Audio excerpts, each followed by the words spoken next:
Hello friends, welcome to part 5 of our series Practical Missions.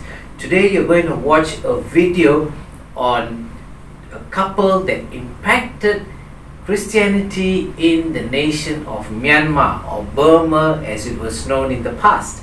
We're going to feature today the story of Adoniram and Ann Judson. They were the ones who were responsible for bringing Christianity into Myanmar. And we'd like you to see the struggles that they went through and the life of Adoniram Judson, which God brought to Myanmar, and how that land now is blessed with Christianity. Be blessed, be inspired, even as you watch the life of this couple. Adoniram Judson was born on August 9th, 1788 in Maiden, Massachusetts. He was a brilliant child who was able to read at the age of 3. He could read an entire chapter of the Bible, and this amazed his parents. He continued his studies in Providence College, but he had no interest in spiritual things and became steeped in atheism. A good friend of his in the college was Jacob Ames. Although Jacob was a Christian, Adoniram took pride in converting him to an atheist.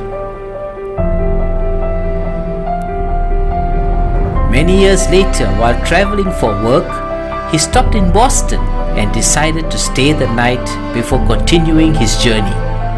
He checked in at a small motel, but all the rooms were fully booked except for one that was adjacent to a room where a man was very sick and dying, and there was a terrible stench from his body. Adoniram did not mind, as he was very tired and needed a good sleep.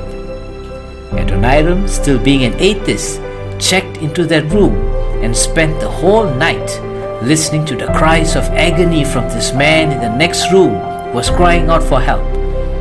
He tried to ignore the sounds and finally fell off to sleep. The next morning, hearing silence from the room, he asked the owner if the man was feeling better, and he said the man had died in the middle of the night. Sadly, he had no next of kin. The owner was amazed that such a learned man who graduated from Providence College would die alone. His name was Jacob Ames. When Adoniram heard this, he was devastated. As he left the hotel, his eyes began to swell in tears, and his heart began to pound in fear with the words death, hell, death, hell.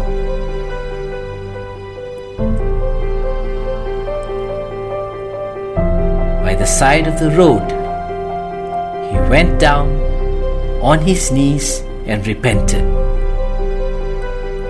This changed Adoniram's life, and he enrolled in Bible college.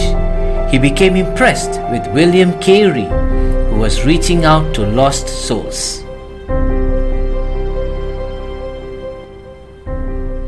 In early February 1812, he married Anne Heseltine, and the next day he was ordained. On February 19th, he boarded a ship to India.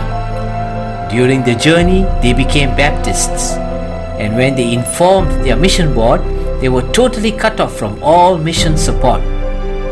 Adoniram and Ann Judson then boarded a ship where God was calling them, the land of Burma.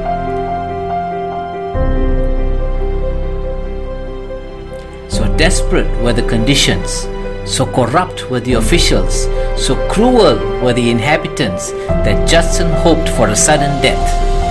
He wondered if they should return to the US, but God spoke strongly to him and said, "Fear not, for I am with thee. Be not dismayed, for I am thy God." While in Burma, Adoniram buried his wife and all his children in the mission field. He never gave up, but continued to preach in cities, villages and jungles. He worked at translating the Bible into the Burmese language. At the end of his ministry, there were 63 churches and 7,000 Christians. Adoniram Judson once said, "I will not leave Burma until the cross is planted here forever."